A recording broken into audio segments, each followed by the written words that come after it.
Dhanik Bharat Educational Institutions, Inter, IIT, JEE, NEET, admission opened. YCP యువనేత బైరెడ్డి సిద్ధార్థ రెడ్డి కూటమి ప్రభుత్వంపై fire అయ్యారు. మంత్రి టీజీ భరత్ ఫిర్యాదు మేరకు కర్నూలు 3వ పట్టణ పోలీస్ స్టేషన్ నమోదైనటువంటి క్రిమినల్ పరువు నష్టం దావా కేసుపై బైరెడ్డి ఘాటుగా స్పందించారు. ఏదైనా సరే కోర్టులోనే తేల్చుకుంటామన్నారు. అవసరమైన సమయంలో సాక్ష్యాధారాలు బయట పెడతామంటున్నటువంటి బైరెడ్డి సిద్ధార్థ రెడ్డితో మా reporter Dharani Kishore face to face. Byreddy Siddhartha Reddy చేసిన వ్యాఖ్యల నేపథ్యంలో డిఫర్మేషన్ కేసు వేయడం జరిగింది. దీనికి సంబంధించి ఈ రోజు కర్నూలు 3 టౌన్ పోలీస్ స్టేషన్ లో బైరెడ్డి సిద్ధార్థ రెడ్డి హాజరయ్యారు. అసలు ఏం జరిగింది, ఏం విచారణ చేశారన్నది తెలుసుకునే ప్రయత్నం చేద్దాం. సిద్ధార్థ రెడ్డి, చెప్పండి, అసలు ఈ యొక్క కేసు అంశంలో పోలీసులు ఏమని ప్రశ్నించారు, మీరేం సమాధానం చెప్పారు? ఏం అనలేదు, పోలీస్ స్టేషన్ పరిధిలో ఉంది కదన్నా. ఏమన్నా ఉంటే కోర్టులు తేల్చుకుంటాయి. ఆ రోజు జరిగిన ఆరోపణలపైన, చేసిన ఆరోపణలపైన వాళ్ళు కూడా విచారణ చేసేదానికి పిలిచినారు. ఆల్రెడీ 41 CRP నోటీస్ ఇచ్చినారు. దానిపైన ఈరోజు విచారణకు హాజరు కావాలంటే విన్నాము. వాళ్ళు క్వశ్చన్లు అడిగారు, ఆన్సర్ చేసి వస్తారు. అంటే మీరు చేసిన ఆరోపణలు వాళ్ళు ఏమన్నా సాక్ష్యాలు అడిగారా, ఎందుకు చేశారు, చేయాల్సి వచ్చిందన్న వివరణ మీరు ఏ విధంగా ఇచ్చారు, వాటికి సంబంధించి ఫర్దర్ ఏ విధంగా ఉండబోతుంది కేసు? ఇప్పుడు సాక్ష్యాలు అడిగినారు వాళ్ళు, టైం వచ్చినప్పుడు ప్రవేశపెడతామని చెప్పినాము. కొంతమంది వ్యక్తుల పేర్లు చెప్పాల్సి వస్తుంది, కొన్ని డాక్యుమెంట్లు ప్రొడ్యూస్ చేయాల్సి వస్తుంది. ఈ రోజు రూలింగ్ గవర్నమెంట్ వాళ్ళది పెట్టుకొని మనం ఏమైనా ప్రొడ్యూస్ చేస్తే వాటిని వాళ్ళు మ్యానిపులేట్ చేసే అవకాశాలు ఉంటాయి.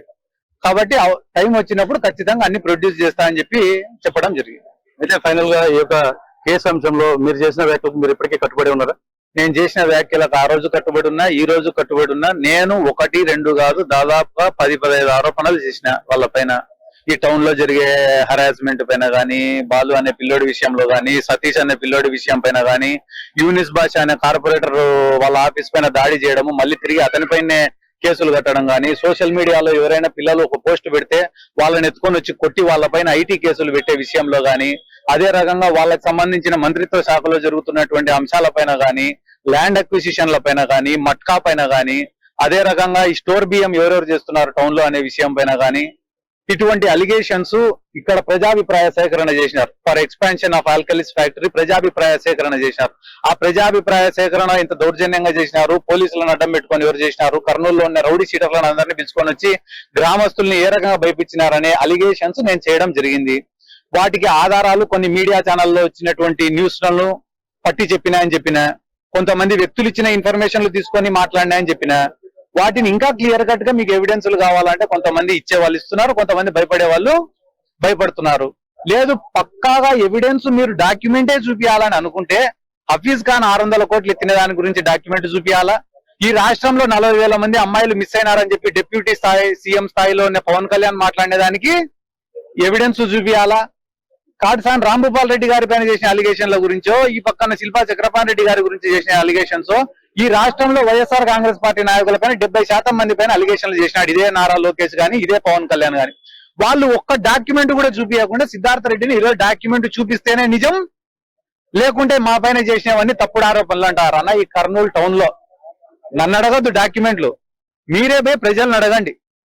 నేను చెప్పిన పలానా మటకా గానీ, పలానా స్టోర్ బియ్యం గానీ, పలానా యూనిస్ భాష దౌర్జన్యం పైన జరిగిన దాడి గానీ, లేకుంటే ప్రజాభిప్రాయ సేకరణ ఏ రకంగా జరిగింది అనేది కర్నూలులో ఉండే ప్రజా సంఘాలను అడగండి. లేదు, ప్రతిదానికి ఎవిడెన్సే ఫైనల్ అని అనుకుంటే, డాక్యుమెంటే పేపరే ఫైనల్ అని అనుకుంటే గానీ పైన దేవుడు అనేవాడు కూడా ఒకడు.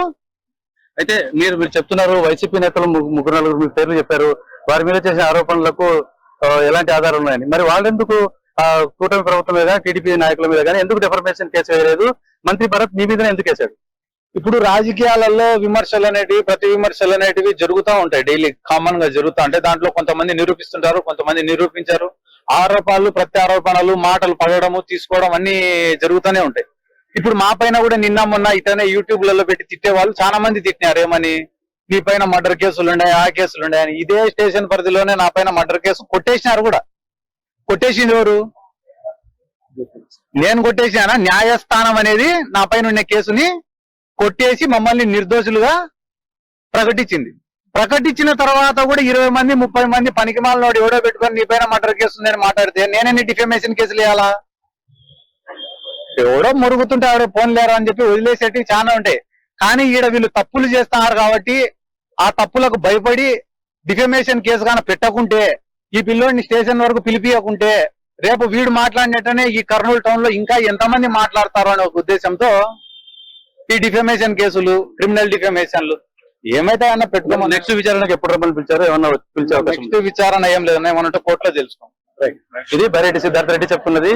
పూర్తి స్థాయిలో కూడా తమ మీద పెట్టిన కేసులను ఎదుర్కొంటాం, సాక్ష్యాధారాలు అవసరమైన సమయంలో మేము ప్రొడ్యూస్ చేస్తామని చెప్పి పోలీసులకు తాను తెలియజేసినట్టుగా బైరెడ్డి సిద్ధార్థ రెడ్డి చెప్తున్నాడు. వీడియో జర్నలిస్ట్ తో కలిసి ధరణి కిషోర్, UTV కర్నూలు నుంచి.